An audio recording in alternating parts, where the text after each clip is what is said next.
hizi na kizaazaa kilizuka hii leo katika kituo cha kibiashara cha Makutano, kaunti ya Embu, wakati ambapo watu wawili wanaoshukiwa kuwa wezi wa mifugo walijisalimisha wenyewe kwa polisi wakiwa wameandamana na mifugo waliokuwa wamewaiba.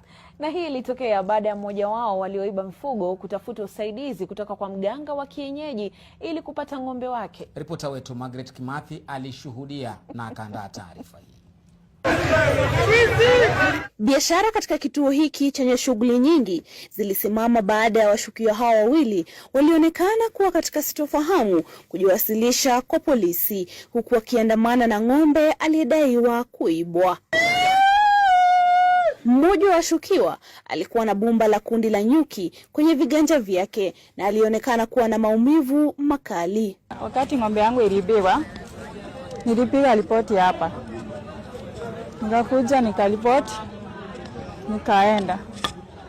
Nikakaa, nikaona hata nitafute usaidizi mwingine. Ndio nikapigia dokta. Nikakuja, tukaongea na yeye akanipea dawa, nikaenda nikaweka, akaniambia niongoje. Kizaazaa zaidi kilizuka pale mwanaume aliyekuwa amevalia vazi jekundu na ambaye inasemekana kuwa mganga alijitokeza na kutaka kuonana na mwenye ng'ombe huyo. Muda mfupi baadaye, mwanamke wa makamu alijitokeza na kuangaza kipande cha karatasi ili kudhibitisha kwamba alikuwa ametoa ripoti ya ng'ombe aliyeibiwa katika kituo cha polisi siku ya Jumatatu. Sikia vizuri. Nafurahia ng'ombe yangu imepatikana, imerudi.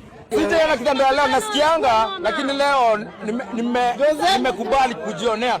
Muda mfupi baadaye, mganga huyu alitoa vifaa vyake kuwahudumia washukiwa, huku umati ukikusanyika kushuhudia iwapo kweli ganga za mganga zingewaacha wawili hao na matumaini. Sasa akamwambia baada ya wiki moja nitakuwa nimemaliza hiyo kazi yangu. Sasa wewe shika hii dawa uende weke mahali ng'ombe amefanya nini? Ameibiwa. Ukiweka ukisikia kama watu mahali umepata hiyo ng'ombe, unipigie simu nikuje niwatengenezee, kwa sababu watu wakikuja wawezi kukua nomo. Unanipata? Kwa sababu mimi nikituma zile vitu zangu kushika watu watakuwa nomo. Washukiwa hao walisalia katika kituo cha polisi kupambana na mkondo wa sheria. Margaret Kimathi, NTV.